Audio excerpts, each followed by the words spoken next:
Hello and welcome to the John Ark Show. Today's episode is called What Happens 48 Hours Before the Banks Collapse. Before we begin, I want to encourage you to subscribe to our channel for free. You can also like, comment, and follow us. We're going to have a lot of great celebrity interviews coming up, so make sure to click on that notification bell so you can be notified every time we upload a new episode. Also, we ask that you post a link to today's show on all your social media to help get the word out. Now, let's get started. A lot of people are very worried about the behavior of the banks. They're very worried about the financial system, about the economy in general. They're concerned and suspicious about the future intentions of the banks. A lot of people are wondering how long before the banks close or seize their money in a bail-in or with a bail-in procedure. In case you don't know, a bail-in is not a bailout. A bailout is when the banks help, when the feds help prevent a bank from collapsing. A bail-in is when the bank itself seizes the customer's money in their own accounts and use that money for as long as they want, up to 99 years without paying it back. They only have to pay it back on year 99. To save the bank or bail it out from all the stupid decisions it has made. Recent videos have been released online of a supposed high-level meeting between senior banking executives discussing how they can best implement their new social media marketing plan to prevent their customers from making a run on the bank. They can be seen discussing how to implement their social media campaigns in various ways to prevent a public panic. And that would, I think a campaign like that would just cause more problems.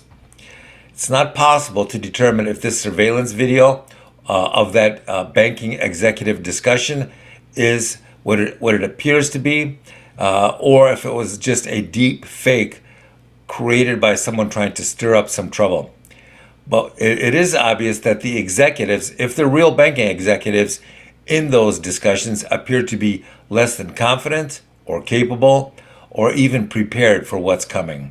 I saw a lot of blank stares and a lot of fear in the faces of those guys when they were supposedly participating in this discussion.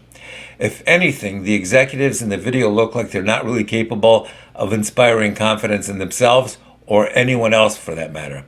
So how will the public know what to do when this sort of event approaches? Are there ways the public could determine what the banks are up to before they actually do it? Is it possible to correctly read the intentions of these banks and financial systems 48 hours before they implement something as dramatic as a bail-in? We believe that it is. First and foremost, you should begin your financial preparations yesterday. What does that mean? It means if you haven't begun, begin immediately and make it your number one priority. It means that you should assume that the banks and the financial institutions on Wall Street are definitely going to do something that will not benefit you. So what could you do? Well, first of all, we recommend that you don't keep all your money in one financial institution.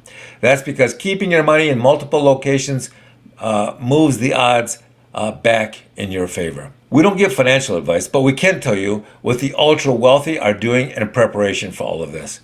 And trust me, they are preparing. We'll even tell you what we suspect the criminal world is doing in preparation for all of this.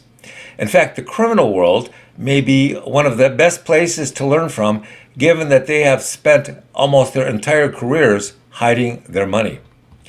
Number one, people are allocating their money over multiple domestic and offshore banks and financial institutions. That's because they don't want access to their money wherever it is in the world to be limited when things collapse. Number two, a lot of super wealthy individuals and even a lot of criminal organizations believe that just before they start to seize people's money, that credit card companies will dramatically reduce their limits of credit or even close their accounts on some of their cards to block people's and companies' access to their money. Number three, a lot of ultra wealthy believe that they will close down the stock market or they will close some other financial institutions on Wall Street just to limit people's access to those funds. The suspicion is they will do this to devalue those assets dramatically before they start giving people access to their stocks and bonds and other financial instruments again. If at one point in the past your financial instruments were worth $100, then they will return it to you, but it will be in some digital format that'll be worth a fraction of what it was before they seized it. Number 4, the next clue that something terrible is coming will be if they initiate this supposed social media marketing campaign designed by the banks and financial institutions to tell people not to worry about their money and it is protected by the government. Number 5, the next thing that should really concern you will be when you see that the sales and purchases of physical gold and silver in the U.S. by individuals and organizations explodes. When those numbers skyrocket, it could potentially mean that insiders have already learned that the banks are about to seize their money with a bail-in on such and such date, and they're moving in to grab as much gold and silver as they can. Number 6, when people see that the sales of shovels skyrockets all of a sudden, then that'll be a sign that people have decided to start hiding and burying their wealth in various places, and for that, most people will need a shovel. Number 7, when they start telling you not to worry, then that's when you should be really worried. In fact, you should be terrified. If they initiate their social media campaigns trying to calm people down and ask them to have faith in the banking system or the financial sector, then that's when you know that things are about to get worse than you could ever imagine. Now, once again, we don't give financial advice, so it's up to you to do your own research and make your own decisions. But just keep this in mind. It's better to make preparations that you end up not needing than it is to do nothing and have no plan ready and then find out that you should have done something because your money or wealth has just been taken. And also remember this, the FDIC doesn't need to reimburse your bank funds immediately. They can return your money over 99 years. They can return it in the 99th year. Think about that. Think about it long and hard. Thank you for watching. I want to encourage you to subscribe to our channel for free. You can also like, comment, and follow us. We're going to have a lot of great celebrity interviews coming up, so make sure to click on that notification bell so you can be notified every time we upload a new episode. Also, we ask that you post a link to today's show on your social media to help get the word out. Thank you, and we shall see you soon. Bye-bye.